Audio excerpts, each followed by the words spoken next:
What would you do if you were the only witness to a secret that could save a family?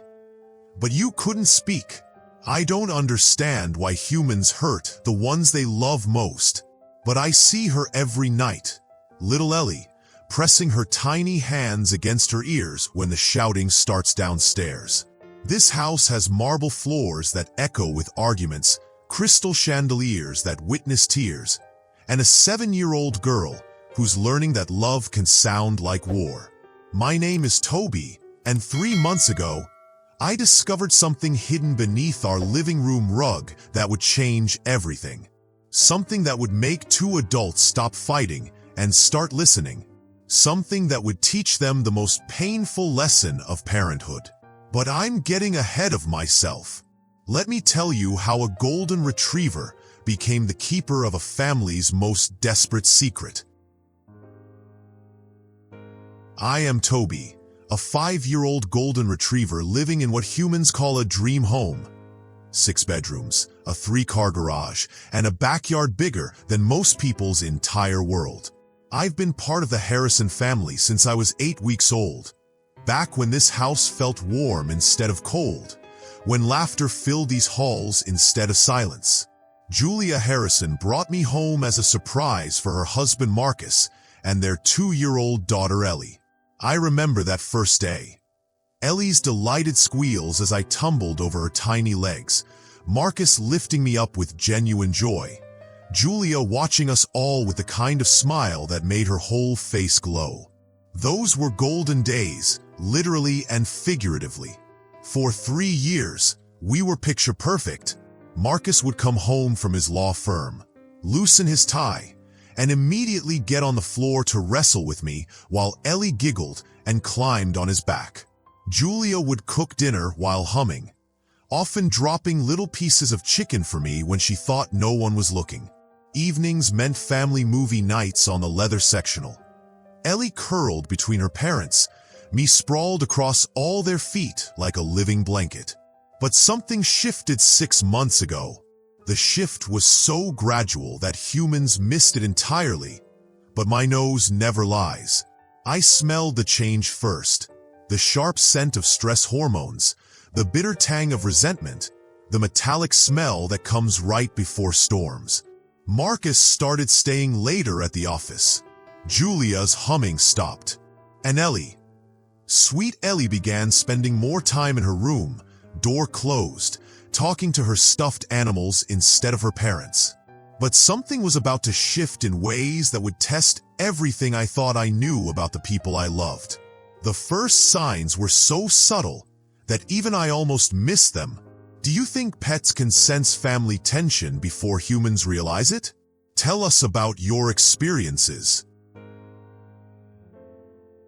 Then one evening in October, everything exploded. It started like any other Tuesday. Marcus came home an hour later than usual, his briefcase hitting the marble entryway with an angry thud that made me lift my head. Julia was in the kitchen, aggressively chopping vegetables. I could hear the knife hitting the cutting board with unnecessary force. Ellie was upstairs, supposedly doing homework, but I knew she was listening. Children always listen when they pretend not to. "We need to talk," Marcus said, not even acknowledging me when I approached to greet him. That was the first warning sign. Marcus always scratched behind my ears and called me buddy. Tonight, he walked right past me like I was furniture. "About what now?"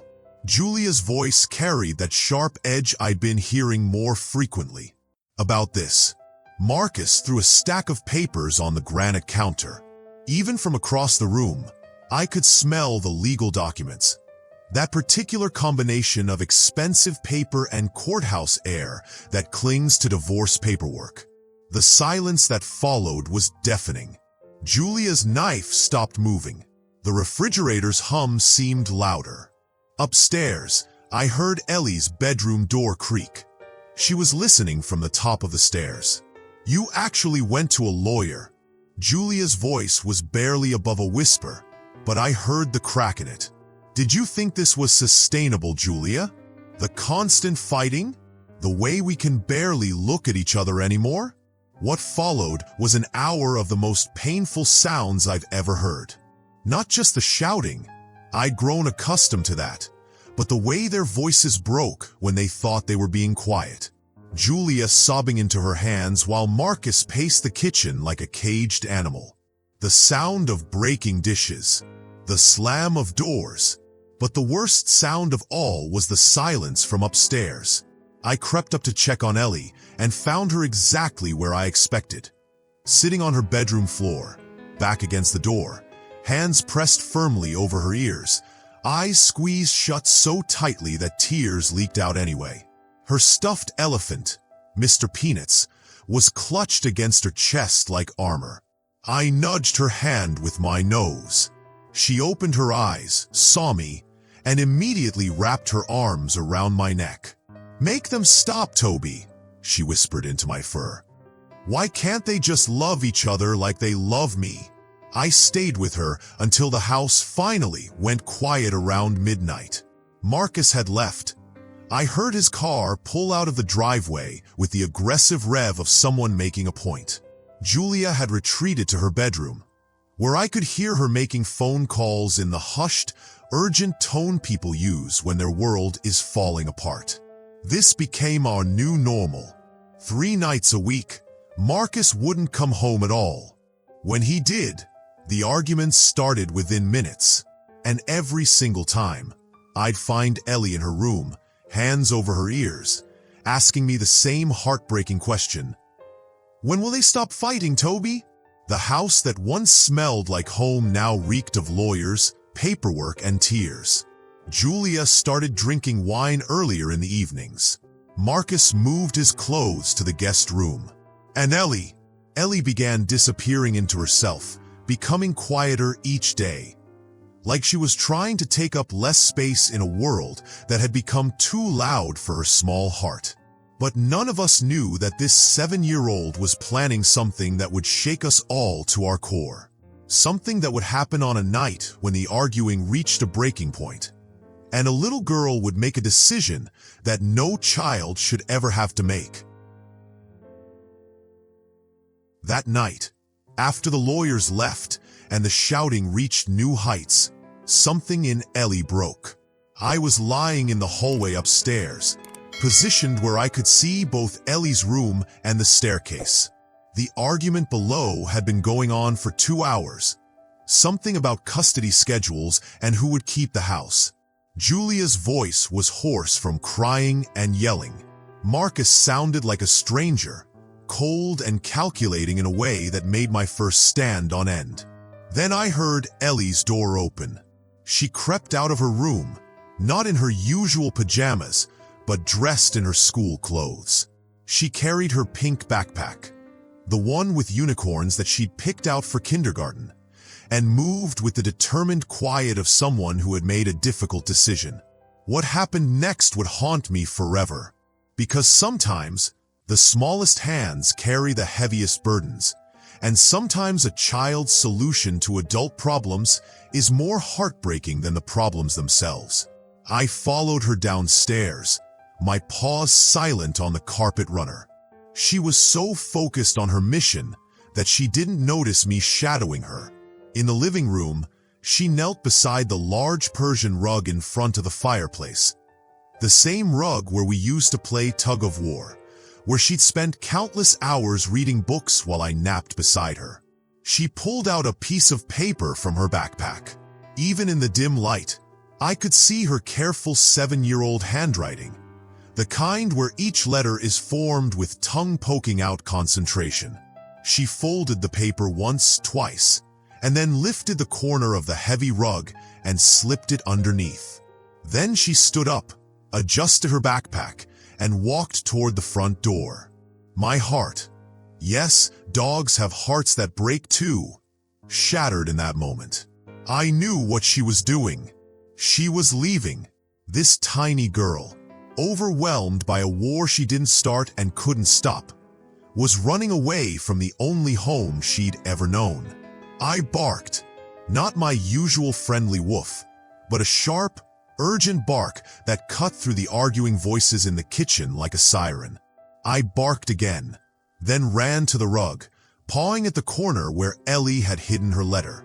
I barked until my throat was raw, until footsteps thundered toward the living room. What the hell is wrong with that dog? Marcus appeared first, followed by Julia, both of them looking annoyed at the interruption. But then they saw Ellie, standing by the front door in her school clothes at 10 o'clock at night, tears streaming down her face, clutching her backpack like a lifeline. "Ellie?" Julia's voice cracked. "Baby, what are you doing?" "I'm leaving," Ellie said with the matter-of-fact tone that only children can manage when they're breaking your heart. "You don't want to be a family anymore, so I'll go find a different one." The silence that followed was different from all the other silences. This one was full of the kind of pain that changes people forever.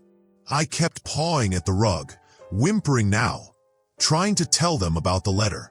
Finally, Julia knelt beside me and lifted the corner of the carpet. Her hands shook as she unfolded the piece of notebook paper. She read it silently first, her face crumpling with each word. Then she read it aloud, her voice breaking.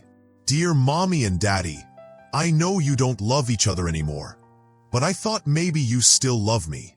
If you do, please stop fighting. I don't want you to get divorced. I want us to be a family like before. I'm going to find somewhere quiet to live where people don't yell. If you want me to come back, stop being mean to each other. Love, Ellie. P.S. Take care of Toby. He's sad too." Marcus sank into the nearest chair like his legs couldn't hold him anymore. Julia pulled Ellie into her arms, both of them crying now. Not the angry tears from the arguments, but the cleansing tears that come when truth finally breaks through all the noise. "Oh, baby," Julia whispered into Ellie's hair. "We do love you. We love you so much. More than anything in the whole world." Marcus got down on his knees beside them, wrapping his arms around both his girls. "We're sorry, Ellie. We're so sorry. We forgot that our job is to protect you, not hurt you." I watched from my position by the rug as my family held each other for the first time in months. The smell in the room changed, the bitter scent of anger fading, replaced by something warmer, more familiar. Not quite the old happiness, but something new, something like hope. That night, Ellie slept in her parents' bed, curled between them like she used to do during thunderstorms. I slept on the floor beside them, and for the first time in months, no one cried themselves to sleep. But this wasn't the end of the story. It was just the beginning of the most difficult journey this family would ever take together. Because healing a broken family isn't about one magical moment. It's about the choices you make every single day after that moment. And some of those choices would surprise even me. Children often express their deepest feelings in the most unexpected ways. What's the most surprising thing a child has ever said to you? The divorce papers went into the shredder the next Monday. Not because the problems disappeared overnight. They didn't. Marcus and Julia still had issues to work through, conversations to have, trust to rebuild. But they had remembered something crucial. Sometimes, to love a child properly, you have to learn how to lose the battle to win the war. Julia called her lawyer first. "I'm withdrawing the petition," she said while Ellie and I sat at the kitchen table, sharing a peanut butter sandwich. "We're going to try mediation instead. Family counseling. Whatever it takes." Marcus moved back into their bedroom, but slowly, carefully. They started having different kinds of conversations. Quieter ones, late at night after Ellie was asleep. Honest ones about what had gone wrong and how to fix it. I'd lie at the foot of their bed, listening to voices that were learning to be gentle with each other again. The house began to smell like home again. Not the same as before. Some innocence had been lost that couldn't be recovered, but something deeper, more intentional. The scent of a family that had chosen each other despite everything. Ellie kept that letter in her memory box now, along with her first lost tooth and a picture of us from last Christmas. Sometimes I'd catch her looking at it, and she'd scratch behind my ears and whisper, "We're still a family, aren't we, Toby?" "Yes, little one. We are." Humans often think that love means never giving up, never backing down, always fighting for what you believe is right. But sometimes love means giving up the fight entirely. It means choosing peace over being right, choosing your child's heart over your own pride. I've learned that children may be silent about their pain, but their hearts always find a way to speak. Sometimes it's through tears, sometimes through behavior, and sometimes through a letter hidden under a rug where only a dog would think to look.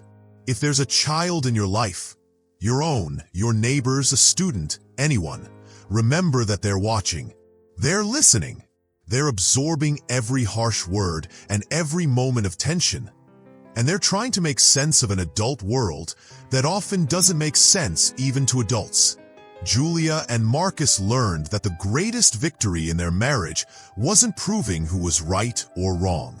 It was creating a home where their daughter felt safe enough to speak her truth, even when that truth was difficult to hear. Love isn't always about winning. Sometimes the most powerful thing you can do is choose to lose. Lose the argument, lose the grudge, lose the need to be right, so that love can win instead. And if you're lucky enough to have a furry witness in your home, pay attention to what they're trying to tell you. We see everything, we judge nothing, and we love unconditionally. But most importantly, we remember what home is supposed to feel like, and we never stop hoping it can feel that way again. Because in the end, every family has its own secret language of love. Sometimes it's spoken in words. Sometimes it's written in letters hidden under rugs.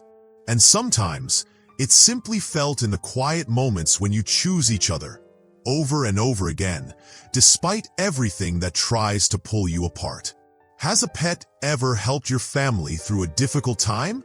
Sometimes the smallest family members carry the biggest wisdom about what really matters.